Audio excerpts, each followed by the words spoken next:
Hello guys and बहुत ही बड़ा यहाँ पे बैड न्यूज़ है गेमर्स के लिए जो खास करके खेलते हैं माइनक्राफ्ट। दोस्तों जो भी माइनक्राफ्ट फ्री प्लेयर्स थे जो पीसी में खेलते थे फ्री का विदाउट यहाँ पे प्रीपेड या बिना यहाँ पे लाइक पैसे पे करके जो खेलते थे उसके लिए बहुत ही बड़ा बैड न्यूज़ है, क्योंकि यहाँ पे जो लॉन्चर है EasyMC जो कि यहाँ पे हमें प्रोवाइड करती थी फ्री में प्ले करने का, वो अब काम नहीं कर रहा। Could not contact EasyMC API, मतलब भाई जो एप्लीकेशन है माइनक्राफ्ट का वो काम नहीं कर रही है।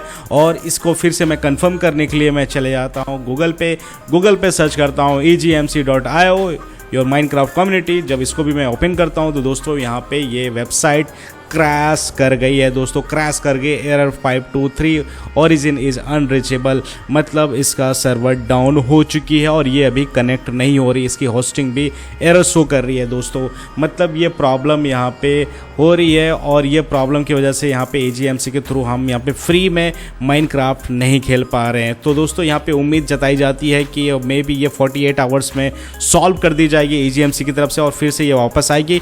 तो गाइस जल्दी से रिपोर्ट करें एप्लीकेशन में जाके, और इस प्रॉब्लम को पहले भी हम देख चुके हैं दोस्तों, ये फिर से ऐसा प्रॉब्लम देखने को मिल रहा है। तो आप लोगों से बस इतना ही है, रिक्वेस्ट है कि आप लोग थोड़ा सा पेशेंस रखें और थोड़ा सा यहाँ पे इंतज़ार करें नेक्स्ट अपडेट का, और जल्द से जल्दी मैं आप लोग को ज़रूर बताऊँगा। और आप लोग ऐसे बने रहें। अगर इन्फॉर्मेशन अच्छी लगी तो चैनल को सब्सक्राइब कर लीजिए, वीडियो को लाइक कर लिया और शेयर करें। और तो फिर मिलते हैं नेक्स्ट वीडियो में, तब तक take care, stay safe and thanks for watching.